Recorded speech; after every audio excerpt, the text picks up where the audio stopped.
Which end do you hit over? Oh, okay. Black.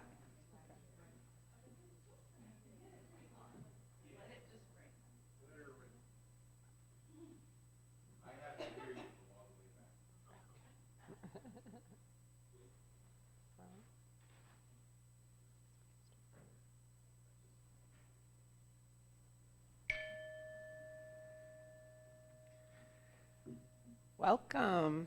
Welcome to this congregation. We are the Unitarian Universalist Fellowship of Lower Bucks. My name's Janet Kelly, and I'm your lay leader for today's service. As we enter a new year, we are so very grateful for your presence in our beloved community. This small but vibrant fellowship has love as its foundation, as we live out that value by our acceptance of all those with whom we connect each day. In this hour of spiritual connection, we invite you to listen deeply to the messages you hear, whether spoken or sung, for it is our sincere hope that this time together lends strength to your own personal journey. Let us now begin. January's Soul Matters theme, the practice of story. Storytelling is a way to give someone an experience they haven't had yet, or maybe didn't even know was possible. That kind of story is hopeful and uplifting, but there are other stories that are more difficult and can even be damaging. These are stories we live by that are not fixed truths. They are old scripts we've been following without realizing it. At some point, we have to understand that we don't need to carry an old story that is unbearable. We can observe the story, which is mental, feel the story, which is physical, let the story go, which is emotional, then forgive the story, which is spiritual. Brené Brown says, when we have the courage to walk into our story and own it, we get to write the ending. Our job is not to deny the story, but to defy the ending, to rise strong, recognize our story, and rumble with the truth until we get to a place where we think, yes, this is what happened. This is my truth, but I will choose how this story ends. Today's speaker is Emily Quarles Mowrer. Emily is a longtime friend of our congregation. She is the child of a UU minister and has been preaching sermons of her own since 2006. Her sermon title today is Taken to Heart. In the 1999 film Galaxy Quest, a group of actors encounters an alien race who have no concept of fiction. Now, Galaxy Quest is my all-time favorite movie. I don't watch movies repeatedly, but I've seen this movie at least 4 times. I love this movie because it's based on Star Trek, and I'm a total Trekker. But the interesting thing about it is the fiction, that they have no concept of it. In the story, the aliens hear sound waves of a Star Trek type show, and they think it's real. And it's funny. Why it's funny is because it's the opposite of our human experience. Our human experience in every culture is that we are part of a sea of stories, some of which feature people who never lived and places that never existed. But even though these are fiction, they're not true, they tell us vital truths about our own lives. Through the stories, we learn about ourselves. We will consider the ways that our lives are shaped by both the stories we hear and the stories we tell. And now we have a musical prelude by our beloved resident musician, Avi Wisnia, via video. Love's in Need of Love by Stevie Wonder. Avi? Oh, can you see him? Good morning, my friends. Although I am not able to be with you in person, I am so glad to be able to start out this new year with you still making music together, however we can, whether you are in this room or on this Zoom together. And I wanted to start today with the song, A Message from Stevie Wonder.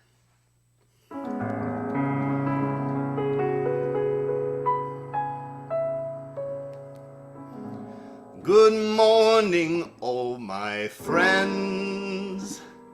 Here's your friendly announcer. I have serious news to pass on to everybody. What I'm about to say could spell the world's disaster, could change your joy and laughter to tears and pain. It's that love's in need of love today. Don't delay, send it in right away, because hate's going round, breaking many hearts. Stop it, please, before it's gone too far.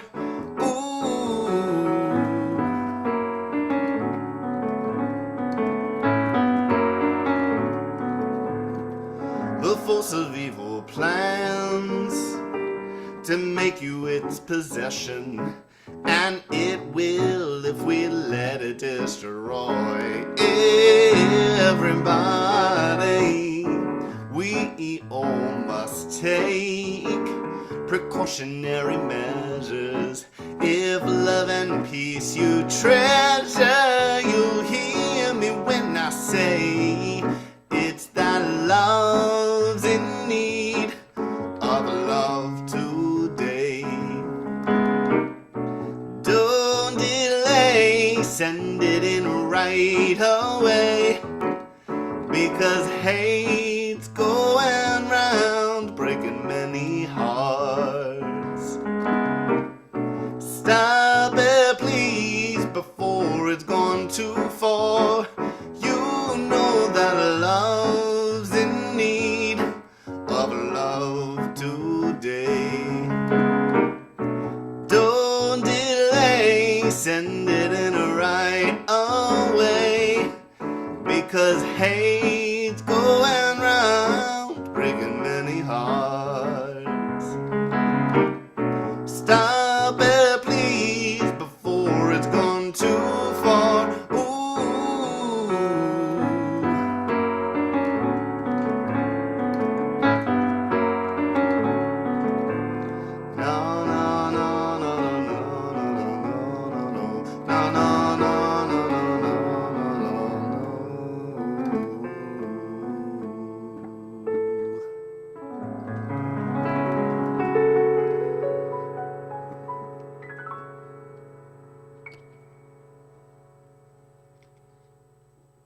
Thank you, Avi.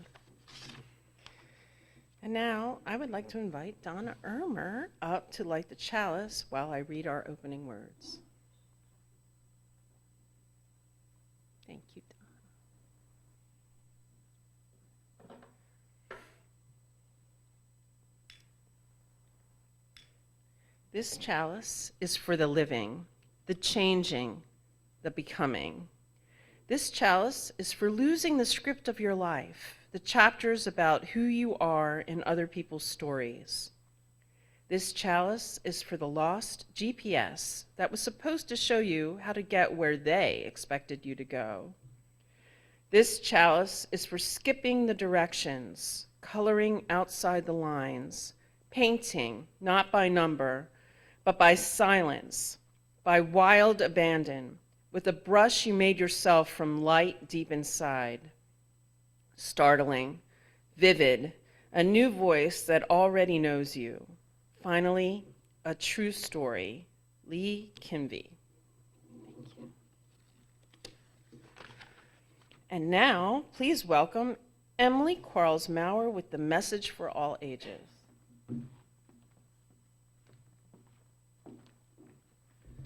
Good morning, everybody. So I have today one of my daughter's favorite books ever. It is The Three Little Wolves, and the Big Bad Pig. It's by Eugene Trevisis, illustrated by Helen Oxenbury. Once upon a time, there were 3 cute little cuddly wolves. One was white, one was black, and one was gray. One day, the mother called the 3 little wolves to her bedside and said, "My dear little wolves, it's time for you to go out into the world. But you must beware of the Big Bad Pig." "Don't worry, Mother," they said. "We'll watch out." And so the 3 little wolves went walking down the road and walking down the road and walking down the road, and they met a kangaroo who was selling bricks, lovely strong bricks. And they said, "Please, Mr. Kangaroo, may we have some of your bricks so we can build a house?" And the kangaroo said, "Why, of course," and gave them lots of strong, heavy yellow and red bricks. And the little wolves built themselves a house of bricks. But the very next day, the Big Bad Pig came prowling down the road, and he said, little wolves, let me come in." And the little wolves, who had been playing croquet in the garden, they came out and they said, No, not by the hair in our chinny chin chins. We will not let you in, not for all the tea in our little china teapot. And then the pig said, "Well, then I'll huff and I'll puff and I'll blow your house in." Well, that pig huffed and puffed, but the house didn't fall down. But they didn't call that pig big and bad for nothing, so that pig went and got a sledgehammer, wham, and knocked down their house. And the 3 little wolves were so frightened that they just managed to escape before their house crumbled. "We shall have to build a stronger house," they said. And just then, they saw a beaver who was mixing concrete in a concrete mixer. And they said, "Please, little beaver, will you give us some of your concrete so that we can lay a foundation and build a house?" "And certainly," said the beaver.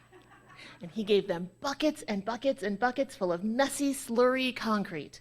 So the 3 little wolves built themselves a big, strong house made of concrete. And no sooner had they finished, but the Big Bad Pig came prowling down the road and saw this house of concrete that the little wolves had built.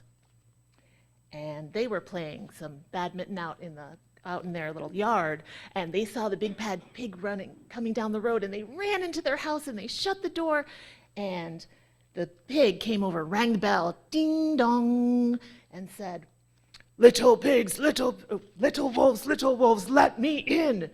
And they said, No. By the hairs on our chinny chin chin, we will not let you in, not for all the tea in our little china teapot. "Then I'll huff and I'll puff and I'll blow your house in." Well, he huffed and he puffed, but he couldn't blow that house down. So he went and got a pneumatic hammer, and he knocked their house down. And those poor little wolves, well, they barely escaped, with their little chins trembling and trembling and trembling. "We shall build an even stronger house," they said. And just then, a rhinoceros, who was carrying steel plates and some chains and a couple of rivets and some barbed wire, well, that rhino stopped and said, oh, do you need help?" And they said, "Yes, please, we need to build a stronger house. Please, will you give us some of your barbed wire, a few iron bars, armor plates, and some heavy metal padlocks?" "Sure," said the rhinoceros. And he gave them plenty of barbed wire, iron bars, armor plates, and heavy metal padlocks. He even gave them some plexiglass and reinforced steel chains, because he was a kind and generous rhinoceros. So the three little wolves built themselves an extremely strong house. It was the strongest, most secure house that one could possibly imagine. And the minute they finished, well, the big bad pig came prowling down the road. And when they saw that the big bad pig was coming, they ran inside and they bolted their door and they locked all 37 of their padlocks. And the pig dialed their video entrance phone and said, little wolves, let me in." And they said, "No, no, no. By the hair on our chinny chin chins, we will not let you in, not for all the tea in their little china teapot." It's amazing that little tiny teapot keeps making it with them every move. So he huffed, and he puffed, but he didn't blow the house down. Instead, he got a stick of dynamite and blew their house up. The three little wolves just managed to escape with their fluffy little tails scorched. "Something must be wrong with our building materials. We have to try something different," they thought. But what? Well, just at that moment, they saw a flamingo who was coming by with a cart of flowers. And they said, "Please, Miss Flamingo, may we have some of your flowers so we can build ourselves a house?" So, the little wolves built themselves a house of flowers.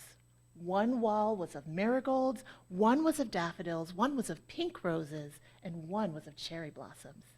The ceiling was made of sunflowers. The floor was a carpet of daisies. They even had water lilies in their bathtub. It was a rather fragile house, and it swayed in the wind, but it was very beautiful. And the minute they finished, what do you think happened? The big bad pig came prowling down the road and saw the house of flowers that the wolves had built. And he rang the bluebell at the door, ding-a-ling-a-ling, and said, "Little frightened wolves with trembling chins and scorched tails, let me come in." "No, no, no," said the three little wolves. "By the hair on our chinny chin chins, we will not let you in, not for all the tea lids in our little china teapot." "Then I'll huff, and I'll puff, and I'll blow your house down." While the pig huffed, but then smelled how lovely those flowers smelled, and took another nice deep breath. And as he took another deep breath, ready to huff and puff, he smelled that soft scent of the flowers that smelled so fantastic, and took another breath and another, and instead of huffing and puffing, the pig just began to sniff. He sniffed deeper and deeper until he was quite filled with a fragrant scent. And then his heart grew tender, and he realized how horrible he had been, and decided to become a big, good pig.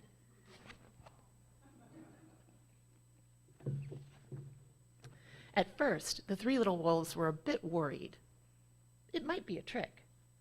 But soon they realized that the pig had truly changed, so they came running out of their house and started playing games with him. First they played pig pog, and then piggy in the middle, and then when they were all tired, so there they are playing, he invited him into the house to drink tea out of the little china teapot.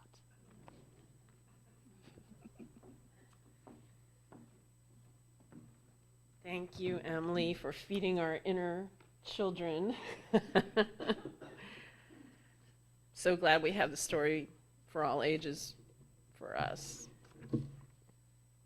I don't see any kids today.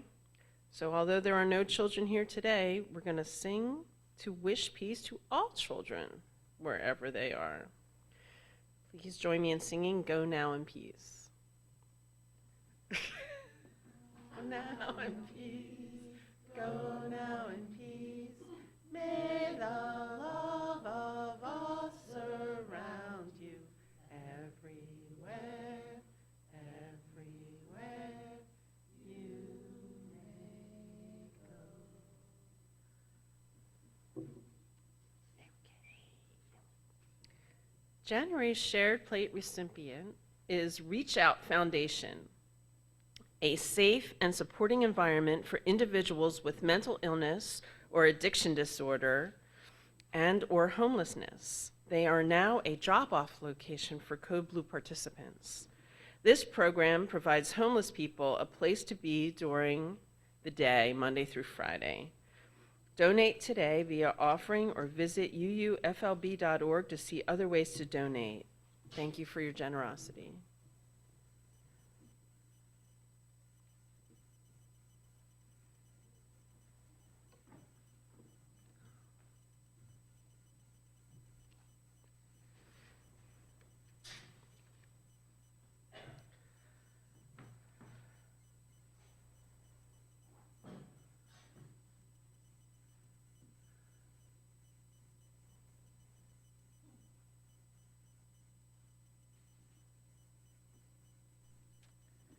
Thank you.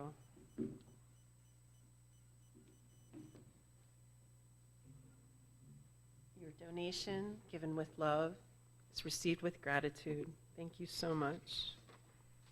And now, I would like to welcome Emily Quarles Mowrer with the reading for this morning.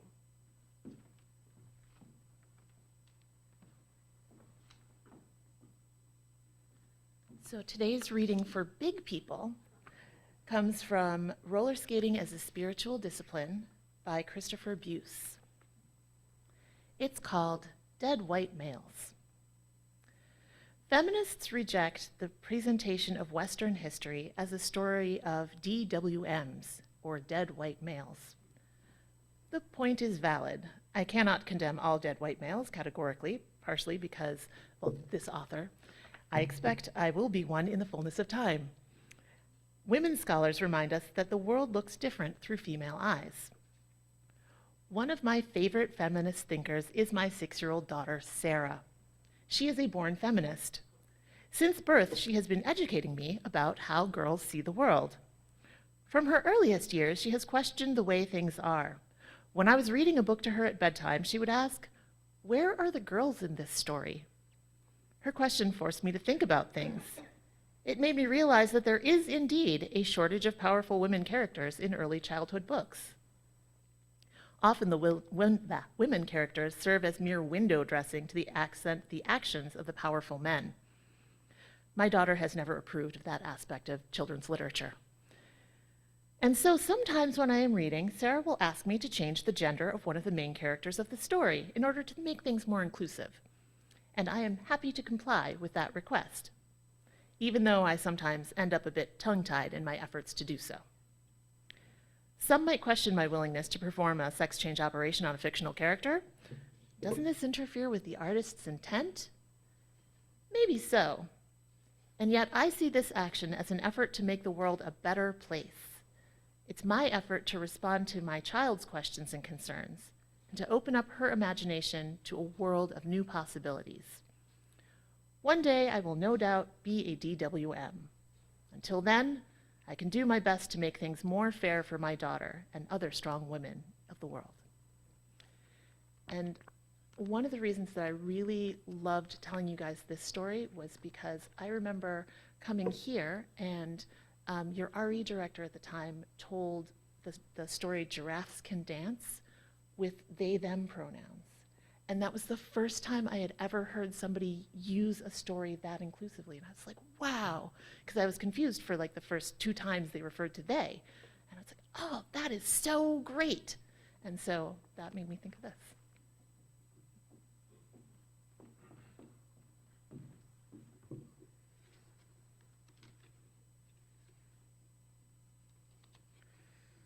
Oh, now we have a musical interlude with Avi Wisnia, Rainbow Connection from the Muppet movie.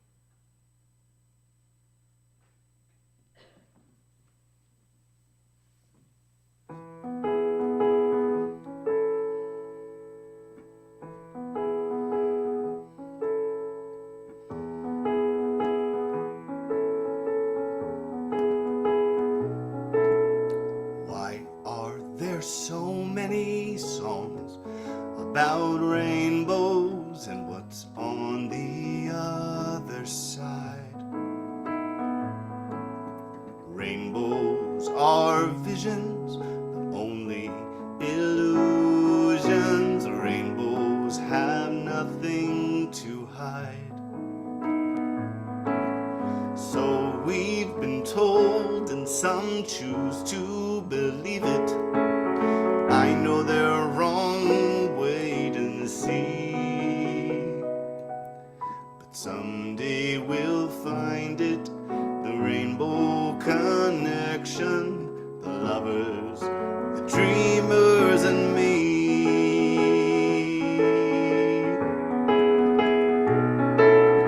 Who said that every wish could be heard and answered when wished on a morning star? Somebody thought of that, and someone believed it, and look what it's done so far. What's so amazing that keeps us stargazing? What do we think we might see? But someday we'll find it, the rainbow connection, the lovers, the dreamers, and me. All of us under its spell. We know that it's probably magic. Have you been half asleep? And have you heard voices? I've heard them calling my name. Is this the sweet sound that called the young sailors? The voice might be one and the same. I've heard it too many times to ignore it. Someplace that I'm supposed to be. But someday we'll find it, the rainbow connection, the lovers, the dreamers, and me. Someday we'll find it, the rainbow connection, the lovers, the dreamers, and me. La da da dee da da dum, da da da da da dee da dum.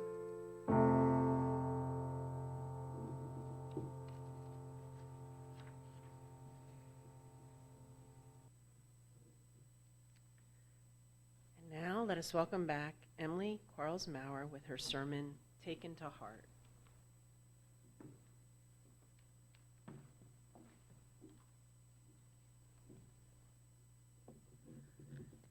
Avi is really amazing. Like,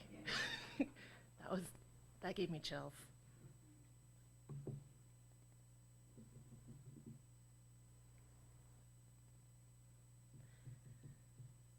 Taken to heart. So when I heard that the theme for this month was stories, as I put in the blurb about this month, I immediately thought of Galaxy Quest. That alien race had history, but no stories. I can't imagine a world without stories, not least because history, that living body of the past, is actually made up of stories.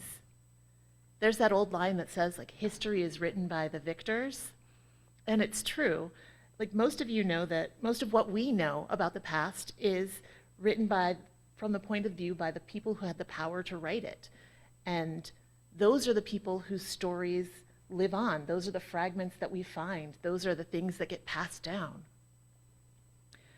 And I know as well as you do that there's always multiple points of view for any story. Like, I can even think of stories where I think that one thing happened and my husband thinks that something completely different happened, and we were both standing right there. You know, at my mom's memorial service, my aunt spoke about how my mom being given a prescription for glasses well, it opened up her world and allowed her to see things and experience things that she just couldn't before. The thing that my aunt said was, the first thing that Judy said when she got those glasses was, trees have leaves. Yeah, that shows how nearsighted my mother was. When I spoke about how my mom was willing to face things that she was afraid of to support the people she loves. So I told the story about how we went to Bryce Canyon, and my mom was not real fond of horses and also was terrified of heights. And we took a horseback riding trail through Bryce Canyon where most of those trails were switchbacks that just were wide enough for those horses' hooves. That was it. When she got off, like, her saddle was actually leaning this way.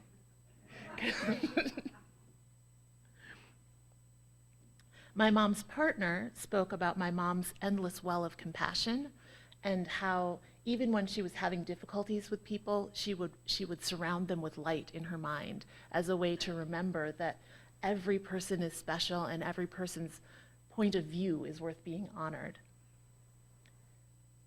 My mom was one person, but each of us experienced memories of her in different ways. And so after she died, I inherited her journals. And I didn't read all of her journals. It felt a little intrusive, but I still have them in the attic. Maybe someday I'll read them. But I read just enough to know that the person that we all were talking about and that we all experienced was different from the person that she was to herself inside. You know, she didn't feel like she was super brave sitting on that horse. She didn't feel like she was super confined before she realized that the whole world was out there and she could see it. She felt still like she was being petty, even though she was trying her best to surround people with light when she was having trouble. Like many of us, she was harder on herself than she was on anyone around her. We're constantly surrounded by stories. You know, those are the way that we learn how to make sense of the world. And like my mom, many of us experience the world through an inner monologue where we're literally telling ourselves the story of our day. And I was really surprised when I was reading a couple articles about it, and not everybody has an inner monologue, like an inner voice that just tells them. And I guess that there's something about when you are learning to do things as a child and your parents narrate everything that you're doing. Okay, great, tying your shoe. That's lovely. The next thing you're going to do is pack your lunch. That actually gets internalized, and that makes up part of your internal monologue. But not everybody creates an internal monologue. But I have one, and it's loud. We change the way that we see the present by altering the stories that we see. So, you know, part of the reason that our country seems to be living in different realities is that we are watching different stories. We're paying different attention to different parts of the stories. Even with the same facts, we're making different meanings. So one of the things that I was thinking about was when it comes to assembling facts into meanings, it actually didn't have anything to do with politics. I was thinking about, my daughter is applying to high schools right now. And I never had to apply to high school. You just go to high school. Like, and she keeps saying, what if I don't get into high school, Mom? I'm like, well, you're just gonna go to school, it's fine. There's no such thing as that. But I wrote my college essays. And so she's getting a leg up because she has to write high school entrance essays. Well, she's going to have an easier time with college entrance essays than I did. And when I wrote my college essays, I saw myself through a certain lens. I saw myself as being pretty privileged. I grew up in a middle-class suburb. My mom owned our house. We had a car. We never had to worry about having enough fuel to put in the car or having to buy food. We could afford for me to be a picky vegetarian who only ate things that I wanted to eat. Although maybe not buying meat saved my mom some money, I don't know. I had new clothes when I wanted them, and when I babysat for extra money, I got to keep that money. I didn't have to give that money to my parents to help pay bills. I took voice lessons outside of school. We went on family vacations. We went across the country. We went to different countries. I felt really privileged. But there's another way to look at my story. I was a biracial child, and I was growing up in an all-white suburb. And when I say all-white, it wasn't 100% white. There were 167 kids in my 8th grade class, and of them, there were me and another African-American girl and 2 Asian kids. So it wasn't all white, just, mostly. My husband talks about how he grew up in the Great White North and his diversity was greater than my diversity. He's from Alaska. So my father died of colon cancer when I was 9, and I was raised by my mom as a single parent. My mom was a single mom, and that was in the 80s, and it was like super hard to be a single parent in the 80s because there was no such thing as, well, we'll give you, so we'll work from home or whatever. That wasn't a thing. And my mom was putting herself through divinity school while raising 2 girls.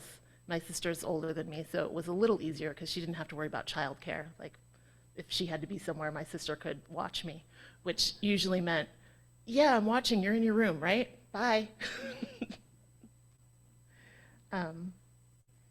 But even though no one ever said this to me, being the only dark-skinned person in my classes meant that I felt like I had to go above and beyond.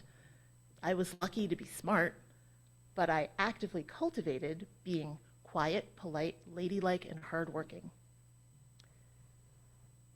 And we talk about how representation matters and how the stories we see are the stories that shape us. Well, the stories I grew up with were Disney's Cinderella. She was calm and cheerful and always hardworking, and she was looked down on and treated as less than, but she was still kind, and she was kind to the animals, and she was able to marry her true love and get rich. So I internalized that one. I also grew up with I Dream of Jeannie and Bewitched, and I'm like, oh, those are pretty cool stories. They're like stories about really powerful women. And then I go back and I watch them now, and I'm like, oh, they're stories about women who were hiding their powers to blend in with everybody else. Although I do have to say that I just heard this recently on NPR.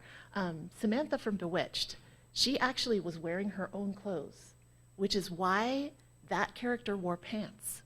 Otherwise, like if the studio had been buying clothes for her, if the studio had had the budget to do wardrobe, she would have had to wear skirts the whole time. I did not grow up with many characters who looked like me in TV or in stories. I read voraciously, and I still do, but the characters that I watched and the characters that I read about, they were like, Jem and the Holograms, or G.I. Joe, or Voltron. And the characters that I read about were like A Little Princess, and Chronicles of Narnia, and Sweet Valley High, and The Black Stallion. So, they were about either English people or California people. They were not about people growing up in a middle-class suburb of Buffalo. I'm not a starving urchin, like the living in Victorian England, like Sarah Crewe, but my father died like hers did, so I really felt like I could learn to hold my head high and be kind and hardworking and think of others the way that she did. I was not an orphan who was shipped off to a giant house in the middle of England, but I still felt like I could go through the back of my closet and maybe make it into a whole new world. Didn't work out, but man, that was fun. So these people who I read about, these people who were on the TV, they didn't look like me. But on the other hand, that seems to be another story we tell ourselves, that for something to resonate with us, the characters have to look like us. And we know that's not true. I mean, how many of you resonate with a character that you would never be, like how many of you watch K-dramas or watch something that's like a foreign film and really feel for the character? Or how many of you ever watched, I'm just trying to think of like the blue alien movie, that Avatar? Like, you don't feel less for those characters having their home destroyed just because they're blue, right?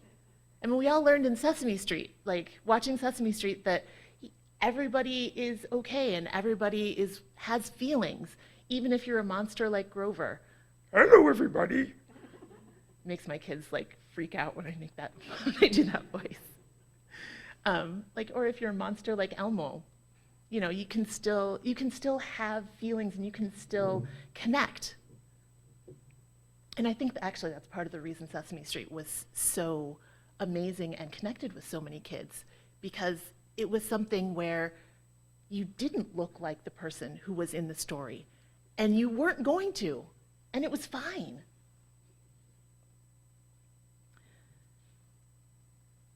So when my younger daughter was little, as I said, her favorite story featured 3 different houses and attempts to blow them down. And we did read lots of different variations of that story. So we read like the traditional one, except I would always skip over the ending where the pigs ate the wolf. We would read the like slightly less traditional ones. We read one where they were ninja pigs, and they were like, so the point of the stories was always slightly different. Because when you think about it, like that first one, the first 3 Little Pigs story, what do you think that the point of that story is? Anybody have an idea?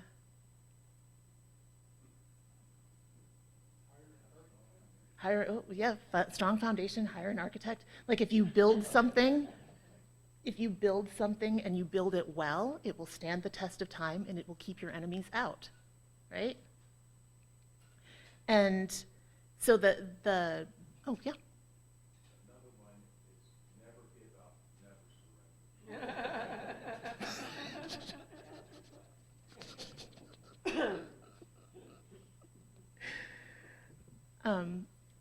So we read another one that was like the 3 ninja pigs. And the ninja pigs, it was kind of the same because they were still, building the 3 houses, and one was straw and one was bamboo and one was like this beautiful stone like garden with it was, one of those gigantic houses.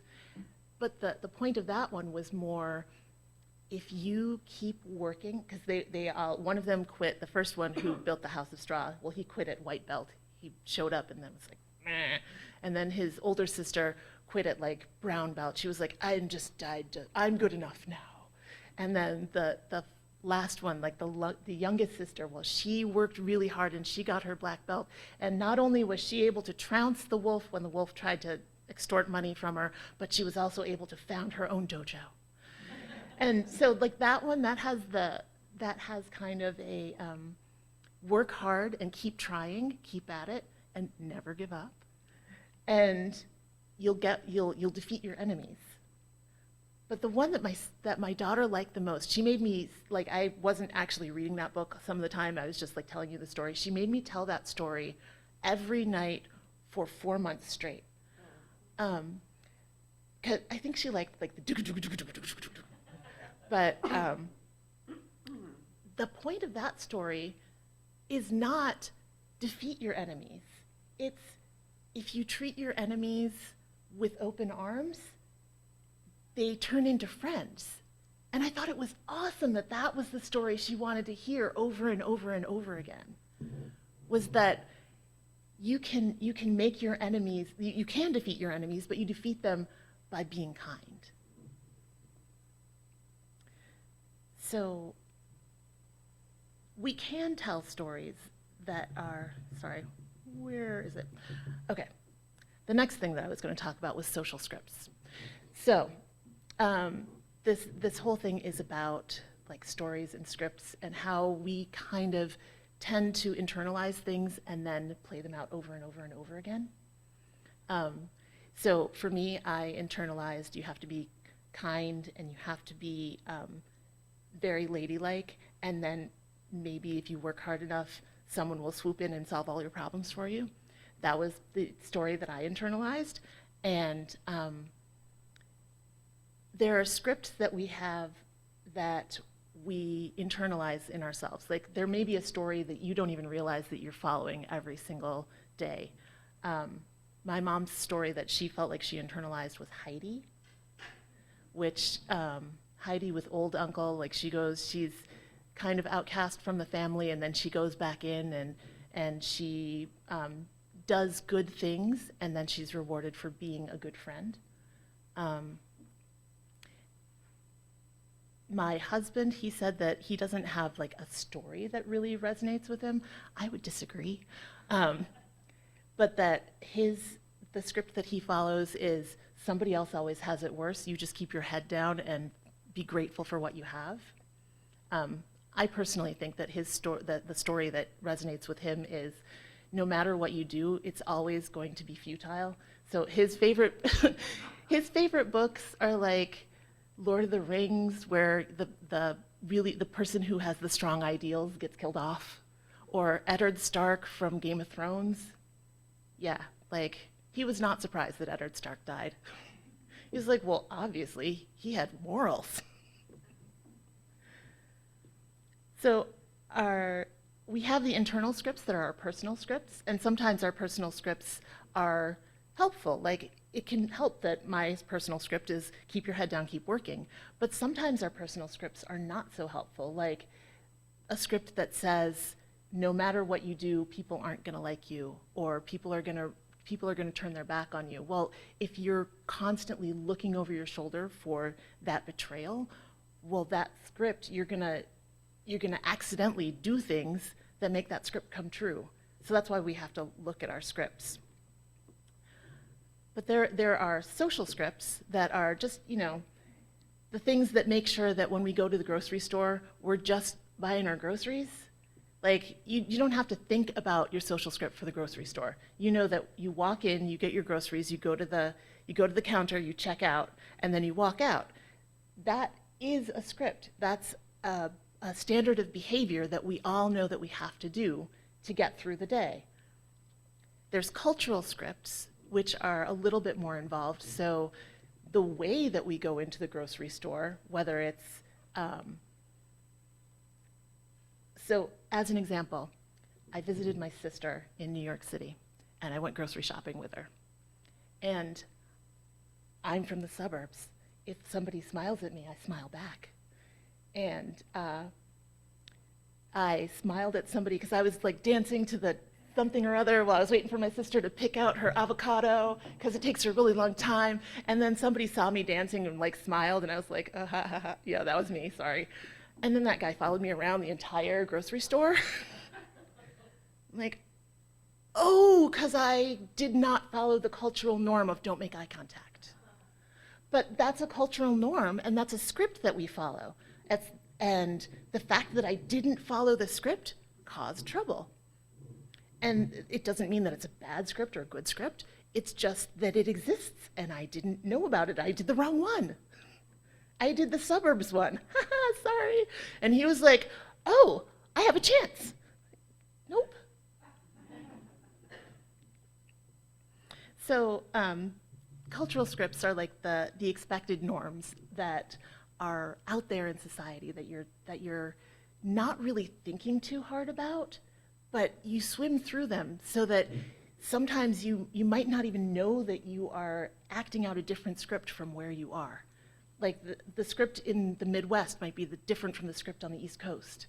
So people joke about going to Seattle and like you stop at a stop sign and everybody's waiting for everybody else to go. Have you ever heard somebody talk about that?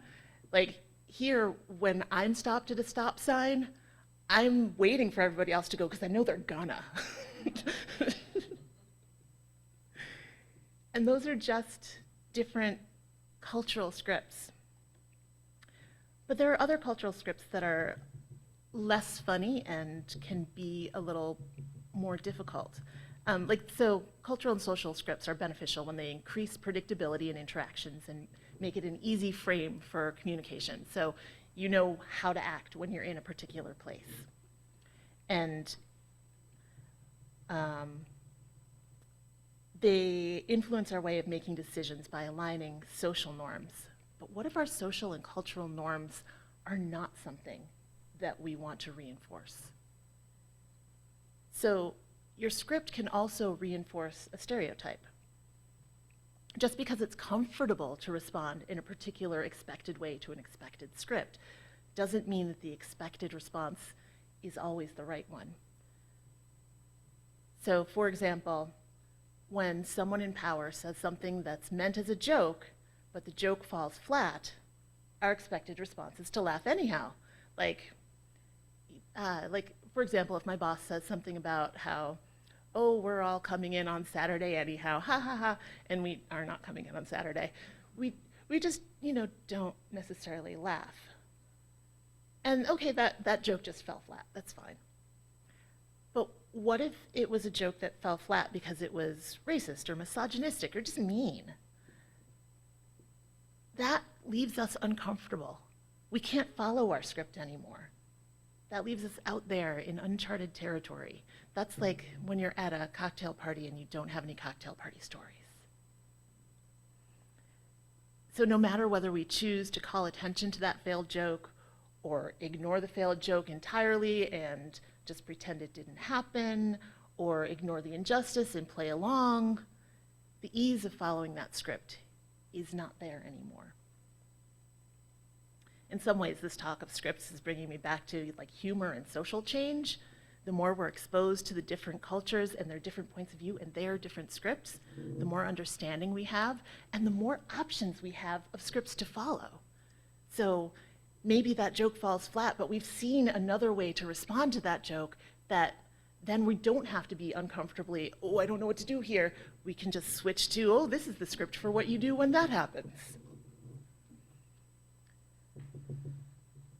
But the difficult thing with social and cultural scripts is that they are largely unspoken.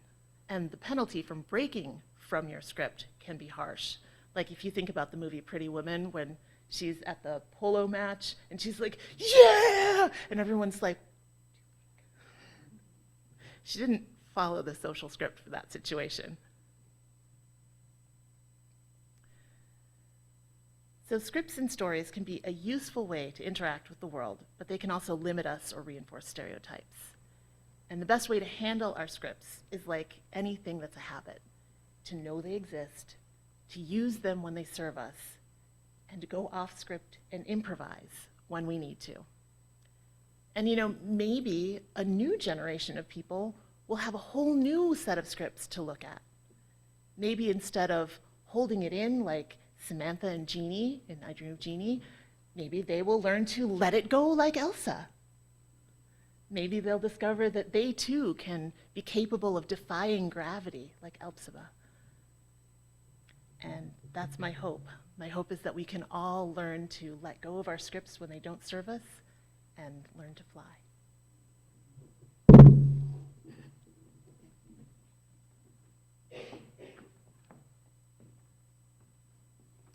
Thank you so much, Emily. Always so much to think about. And always makes it relatable, doesn't she? Now is the time in our service when we recognize and lift up one another in love. Please come up to this microphone and share your joy or sorrow. Please be brief.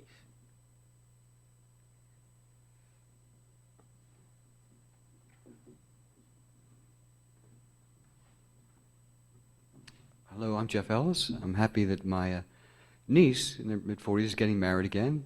We're having a celebration this evening. Her name is Pinar.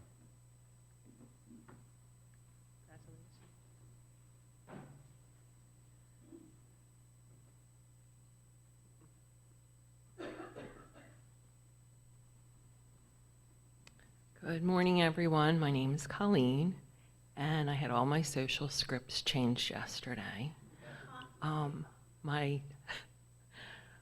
My Rebecca, who grew up in this congregation, who goes by Bex and is non-binary, married Hope, who used to be Harry, who they just nerd out on like stuff I have no concept of.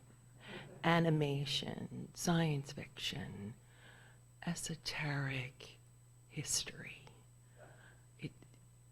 podcasts. It's just a strange world. and I am not in it. But they got married yesterday. Libby Smith, Reverend Libby, did a beautiful, beautiful job. And we were at the Dorothea Dix Unitarian Church in Bordentown, which was perfect. And sitting at the table together were kids that I knew from cons who were trans, gay, straight, all different versions. So my pronouns are really messed up because it takes me a long time now to stop and think of how one addresses someone. So it was a beautiful day. They're very happy. It went super well. Libby brought us full circles, and she did my husband's funeral. So she had asked me, when did she meet Bex?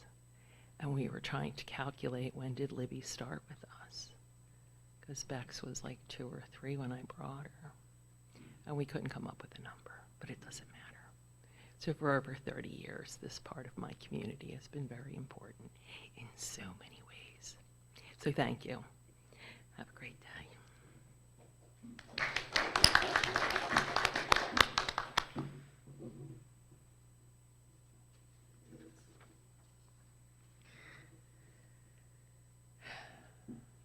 Whether or not you share today for your joys, we in this community join you in celebration. For any sorrows or concerns, may you feel our sympathy and compassion. And now we'll join Avi, hopefully, with Spirit of Life. Please join me in singing number hymn 123, Spirit of Life.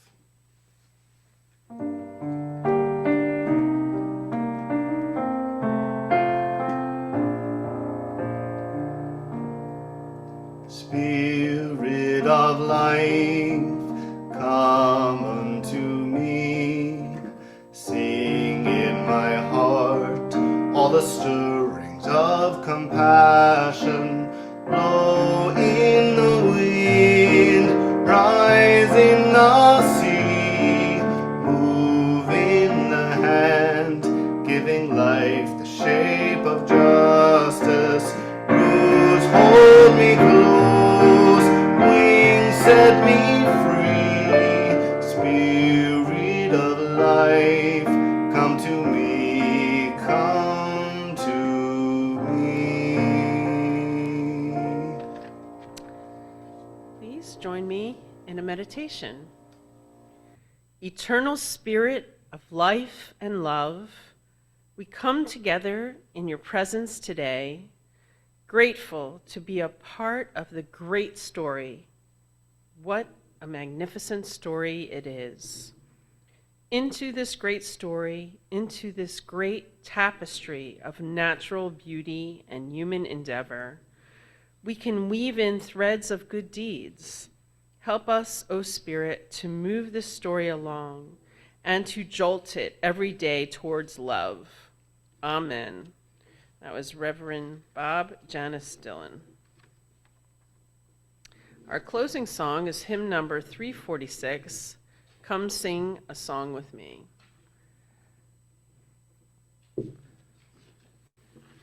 Please join me in singing our closing hymn today, number 346, Come, Sing a Song with Me.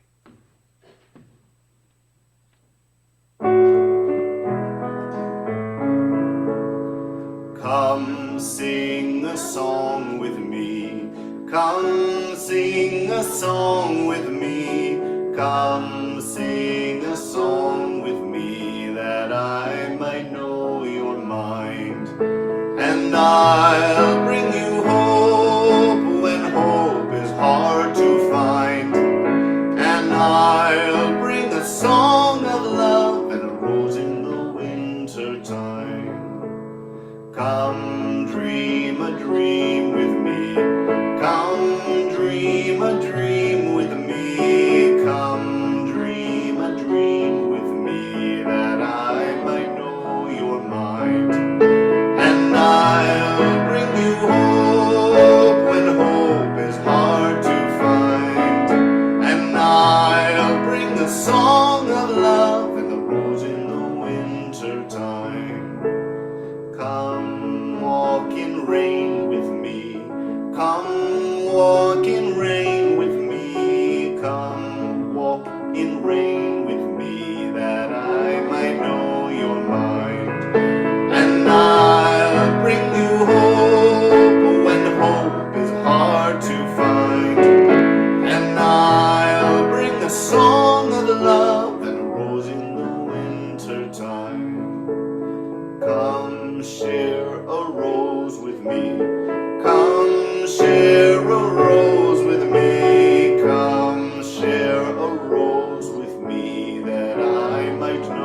you're mine. And I'll bring you hope when hope is hard to find. And I'll bring a song of love and a rose in the winter time.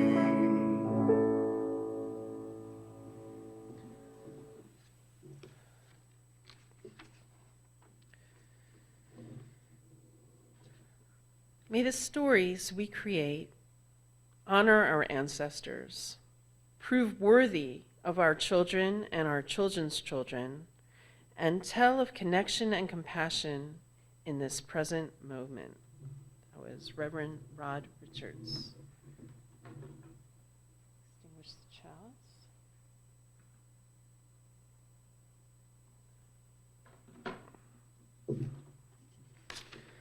Our service is concluded. For those of you on Zoom, thank you for joining us today.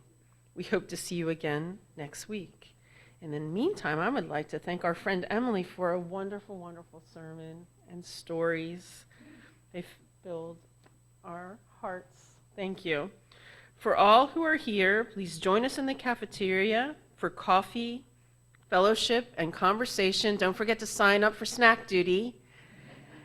Go now in peace. Amen, and blessed be.